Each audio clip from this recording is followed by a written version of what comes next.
Today's story is from the Yucatan, the land of the woman.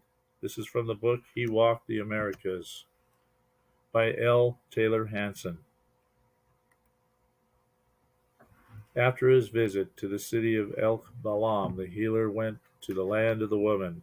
The queen of this land was lovely, cruel and heartless, with skin the color of old ivory and hair as blue as the wing of a raven. Her hands were as smooth as the skin of a baby, yet she ruled with a fist of iron, and there was none to gainsay her.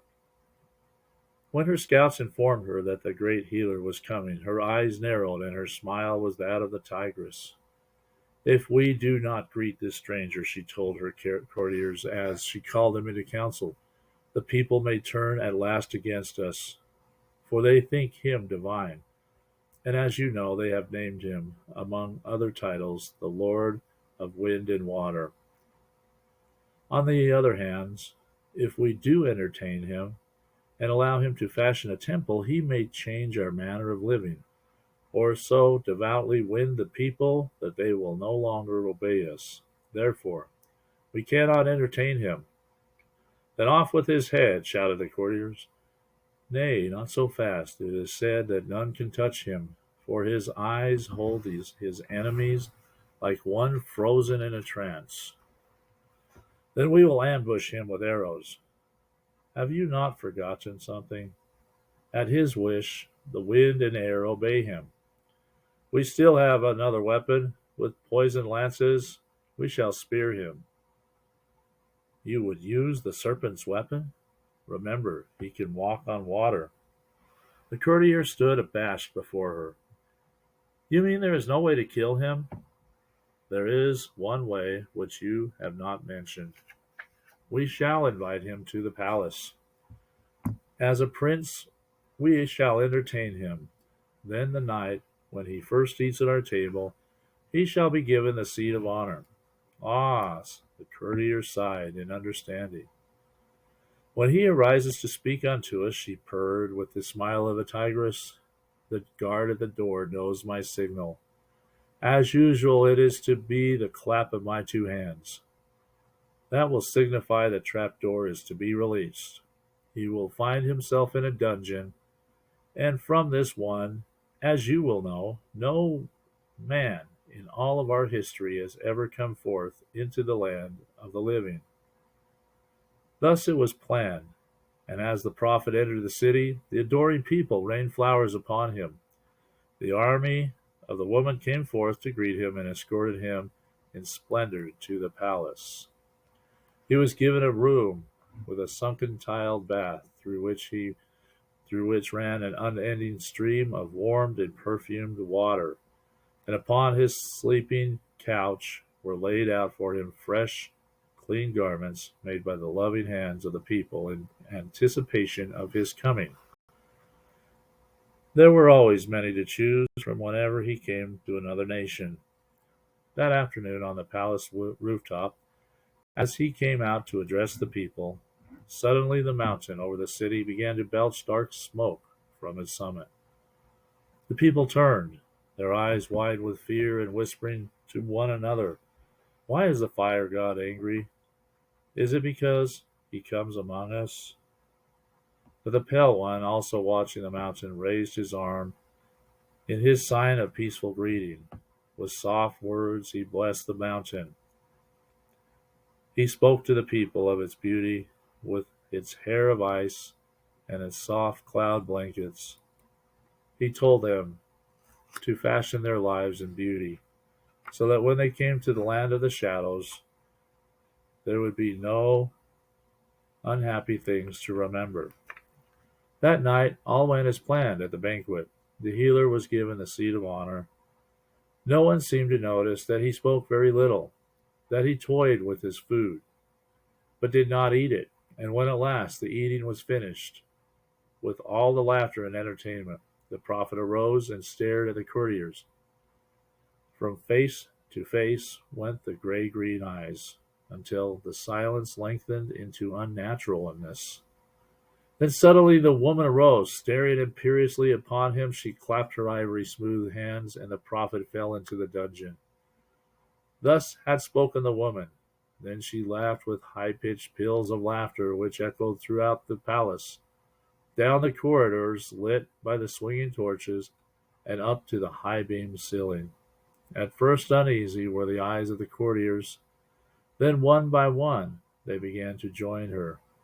Robustly, the guards of her army laughed, and finally all the courtiers, but above them all laughed the woman. Yea, thus had spoken the woman. Then spoke the mountain. With a crash heard into the enemy kingdoms, the whole top of the mountain exploded. Gone was its headdress of ice-white feathers. Gone were the soft cloud blankets. And as the tiger shakes the monkey, so the mountain shook the city. Within the palace, which had rung with laughter, but a breath before the explosion, the great walls swayed and crumbled. Sputtering fireflies, the torches flew into the rubble of cement and stucco. Down came the beams on the banquet table, crushing the wildly screaming courtiers, clinging insanely to one another, even as gophers are crushed when Condora, the lightning, crashes down a forest monarch under whose roots had been their runways. Only two escaped, a guard and the woman. Where one torch still was crazily swinging, she ran down the corridor screaming. Following her came the long shrieks of horror of the dying. Above the fury of the mountain and the crash of falling rock and stucco was heard that hideous prelude of death. Into the streets tumbled the people. There they saw two single figures. One was the prophet, standing bareheaded and gazing quietly toward the mountain. The other was a guard from the palace, injured and burned from those moments of terror, crawling abjectly toward the healer, babbling out an incoherent story and pointing toward the ruins of the palace. Into the streets staggered the people, carrying their injured and crying children, gazing in unbelief at the mountain, a flaming torch against the heavens, lighting the city like a red sun or a monstrous fiery fountain, flinging upward stars of fury which danced grotesquely about the crimson moon, and returned to earth in a blazing curtain. On the ruins of the palace stood the Pale One, his robe untouched by the rain of cinders. Then he waved the people toward him, and turning, walked away from the city. Clinging to each other, they followed, stumbling through the thickening fog of ashes. All night they walked away from the mountain, resting but once to crowd around him, while he healed their wounds and stroked the burned ones, making whole the flesh beneath his fingers.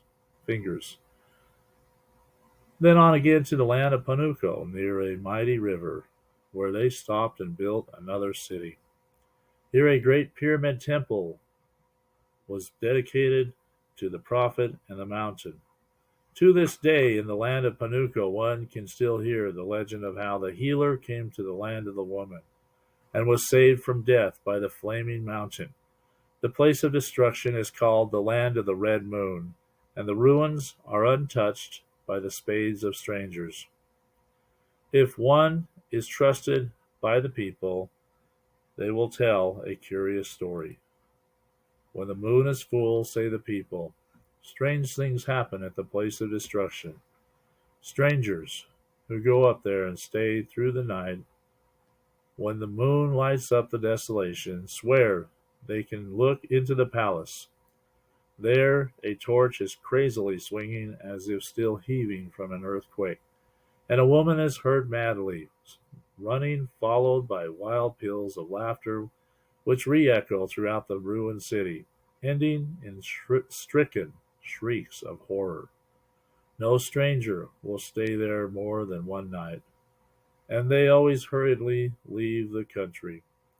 Is there anyone who will confirm this story? No, for not one of the people could be induced by gifts or money to lead a party to the place of destruction where the moon is full and the woman is laughing. So perhaps even the location has been forgotten down through these many ages. The note to conclude this story is of the two versions of this legend, the one that the woman was banished to the land of the red moon, where she became insane, seems more garbled and less complete in its story. Therefore, this version, which explains the name Land of the Red Moon, seems more logical and was the one chosen to be included in this book. Please let me know if you would like more stories, such as the one today from He Walked the Americas. This concludes this presentation.